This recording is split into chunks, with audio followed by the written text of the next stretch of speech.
guys, welcome back to my channel. For today we're going to be making a noodle stir fry, and I'm using the shiitake noodles, and I'm probably butchering that name, but it's a yam noodle. And if you want to see how to get this, just keep watching. So the very first thing we're going to do is go in with 4 chicken thighs into a pan, and then we're going to season both sides with salt, pepper, Szechwan sauce, and ground ginger. And we'll make sure to do this to both sides of the chicken, and then we'll really blend it all together and make it nice and evenly flavored. Then in our preheated oven at 350, we'll put in our chicken thighs and cook them for about 30 minutes or until thoroughly cooked through. Taking our drained yam noodles, which is important to make sure you drain them thoroughly, we're going to add that to a pot of boiling water and let that sit for about 3 to 5 minutes. And then we'll take it off and we'll drain it again, and we'll set it aside until we're ready to use it. In the meantime, in our frying pan, we're gonna put in some olive oil. I currently have my stove on at about a medium-high heat, and I'll let the oil heat up, and then I'll go in and add my onions to it. You want your onions to be about a small or medium diced, and then we're just gonna cook those until they're transparent, and once they are, we'll add in our carrots. You want to cook your carrots about halfway through, and then once you're at that point, we'll add our zucchini to the pan. Depending on the size of zucchini, you want to cut it down lengthwise and then slice it. You can cut it down lengthwise again if it's too big. You basically want your pieces to be roughly the same size as your carrot. Once I add that to the pan, I just saute it in with our onions and our carrots, making sure that it gets all nice and golden and transparent as you see now.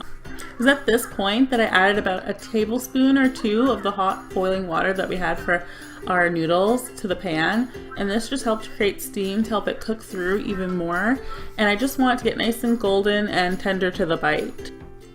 Once we get to this point of the vegetables being cooked, we're going to add in salt, pepper, ground ginger, and saute that all together.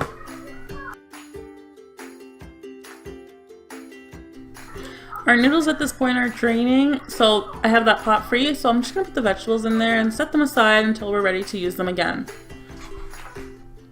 Then in that same frying pan that we had our vegetables in, I'm going to put the heat down to about medium, and I'm going to add the yam noodles to it. I'm just going to stir them around to get rid of any of the excess water inside of the noodles, but you only want to do this for about 10 minutes because if you go any longer, you're going to see your noodles start to shrink. After those 10 minutes, we're going to add our vegetables back into the pasta. At this point, I really had like a little bit of difficulty trying to mix the vegetables in. You really just got to take your time because these noodles are really hard to separate. So just take your time mixing it in and trying to get it as evenly blended together as you possibly can. At this point, your chicken should be done, and you can start to separate it using 2 forks. Or if you want to let it cool down, you can use your fingers. I went in with a mixture of both, and I wanted it to be basically bite-sized pieces, and then I will add that to the pasta once I'm all done. You want to do your best to drain out all the excess liquid in the chicken. There might still be some left over, but if there is, just do your best not to add it into your pasta. And then we'll just mix that together. Once again, take your time mixing it. It's going to take a little bit. And then we'll add in our sauces. And brace yourself for some really bad pronunciation. So we're going to go in with Hoisin sauce, soy sauce, Szechwan sauce, and Mirin. And then we're just going to mix it all together. And then I'm going to go in and re-season with salt and pepper for the last time. I find it really important to season throughout each step of the recipe because you might lose some, or it might not be to the intensity that you like. So you just want to really make sure to season throughout each step. And that completes our recipe, guys. I hope you enjoyed this stir fry using yam noodles. I really liked them, but definitely feel free to switch out the yam noodles for regular ones if you prefer. Thanks so much for watching, guys. I hope you liked it. If you did, be sure to hit up that thumbs up button. Also subscribe if you'd like to see more of my videos. I upload every Monday and every Thursday. I hope you enjoyed this recipe, and I'll see you guys next time. Bye!